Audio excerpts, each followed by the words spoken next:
Everyone, welcome to Kavina classes. So இன்றைக்கி TRP கிட்டேருந்து நம்மளுக்கு ஒரு புது அப்டேட் வந்திருக்குப்பா. இந்த அப்டேட்டில் நம்மளுக்கு 2 முக்கியமான விஷயத்தை பற்றி சொல்லியிருக்காங்க. அந்த 2 முக்கியமான விஷயம் என்ன அப்படிங்கிறத நம்ம டீட்டெயிலாக பார்க்க போகிறோம். ஸோ இந்த பத்திரிகை செய்தியில் என்ன சொல்லியிருக்காங்கன்றதை ஒன்றா பார்ப்போம் வாங்க.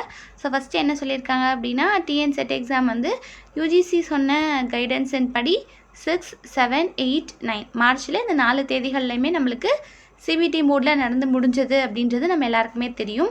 ஸோ இந்த எக்ஸாமுக்கான டென்டேட்டிவ் ஆன்சர் கீ நம்மளுக்கு டிஆர்பியோட வெப்சைட்டில் வந்து நம்மளுக்கு வெளியிட்டிருந்தாங்க.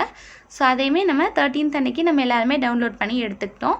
ஸோ இந்த டென்டேட்டிவ் ஆன்சர் கீயில் நம்ம ஏதாவது அப்ஜெக்ஷன்ஸ் கொடுக்கணும் அப்படின்னா அதை வந்து நம்மளுக்கு மார்ச் 13லேருந்து மார்ச் 15க்குள்ளே நம்ம வந்து அந்த ஆன்சரை அப்ஜெக்ஷன் பண்ணிக்கலாம் அப்படின்னு நம்மளுக்கு அப்ஜெக்ஷன் ட்ராக்கர் வந்து ஓப்பன் பண்ணியிருந்தாங்க. இதில் வந்து நம்மளுக்கு கொஞ்சம் சர்வர் இஷ்யூஸ் எல்லாமே இருந்தது. ஸோ நிறைய பேர் உள்ளே அட்டம் பண்ணும்போது நார்மலாக சர்வர் இஷ்யூஸ் நடக்கிறது சகஜம்தான் இல்லையா? ஸோ இந்த மாதிரி நிறைய இஷ்யூஸ் இருக்கவும், அது மட்டும் இல்லாமல் கொஷின்ஸ் அண்ட் ஆன்சர்ஸுமே வந்து நம்மளுக்கு நிறைய மிஸ்மேட்சஸ் இருக்குது அப்படிங்கிற மாதிரி எல்லா மேஜர்ஸில் இருந்துமே சொல்லியிருந்தாங்க.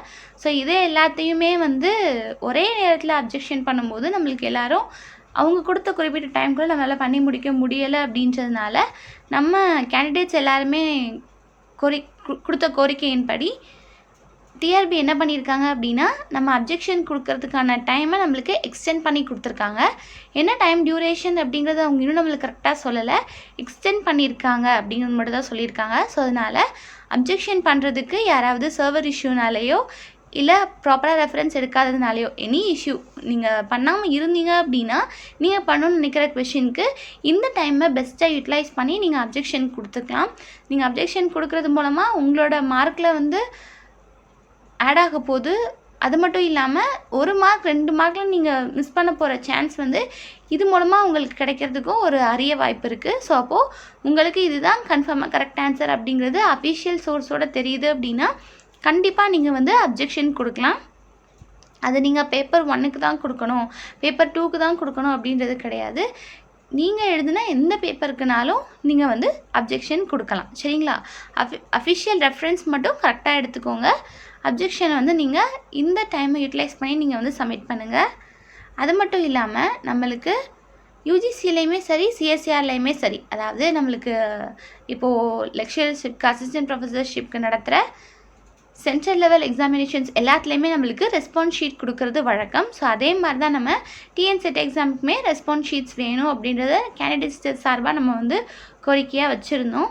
ஸோ நிறைய வந்து க்ரீவன்ஸ் எல்லாமே வந்து கேண்டிடேட் சார்பாக வந்து மெயில் நம்ம கொடுத்துட்டே தான் இருந்தோம்.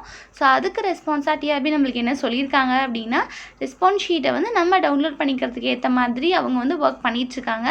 இதை பற்றின டீட்டெயில்ஸ் வந்து நம்ம கூடிய விரைவில் வெளியிடுறோம் அப்படிங்கிற மாதிரி நம்மளுக்கு சொல்லியிருக்காங்க. ஸோ நம்மளோட ரெஸ்பான்ஸ் ஷீட்டையுமே நம்மளால் என்ன பண்ணிக்க முடியும் அப்படின்னா சீக்கிரமாகவே டவுன்லோட் பண்ணி எடுத்துக்க முடியும். ஸோ ஆன்சர் கியூ நம்ம கையில் இருக்குது, ரெஸ்பான்ஸ் ஷீட்டும் நம்மளுக்கு கிடச்சிருச்சு அப்படின்னா டென்டேட்டிவாக நம்மளுக்கு இவ்வளோ தான் மார்க் வரும் அப்படிங்கிறது நம்மளால் கணிக்க முடியும். கட் ஆஃப்மே நம்மளால் ப்ரெடிக்ட் பண்ணி எடுக்க முடியும். ஸோ நம்ம வந்து குவாலிஃபைட் கேட்டகரிக்குள்ளே வருவோமா, இல்லை நம்ம மறுபடியும் ப்ரிப்பரேஷனை ப்ரெஷ்அப் பண்ணி ஸ்டார்ட் பண்ணணுமா அப்படிங்கிறது நம்மளுக்கு கிளியர் கட்டாக தெரிய வந்துடும். ஸோ ரெஸ்பான்ஸ் ஷீட் ரிலீஸ் பண்ணுறதுக்கு நம்ம ரொம்ப ஆவலாக காத்துட்ருக்குறோம். அப்ஜெக்ஷன் பண்ணாதவங்க இந்த டைமை யூட்டிலைஸ் பண்ணி அப்ஜெக்ஷன் பண்ணிடுங்க. ஏன்னா டைம் டியூரேஷன் அவங்க எவ்வளோ நாளைக்கு எக்ஸ்டெண்ட் பண்ண போகிறாங்கன்றது தெரியலை. ஸோ ஃபர்ஸ்ட் ரொம்ப சீக்கிரமாகவே பண்ணுறதுக்கு ட்ரை பண்ணுங்கள். ரெஸ்பான்ஸ் ஷீட் அவங்க கொடுத்த உடனே அதை எப்படி ஸ்டெப் பை டவுன்லோட் பண்ணுறது அப்படிங்கிற டீட்டெயில்டு வீடியோவுமே நான் உங்களுக்கு நம்ம சேனலில் கொடுக்குறேன்ப்பா.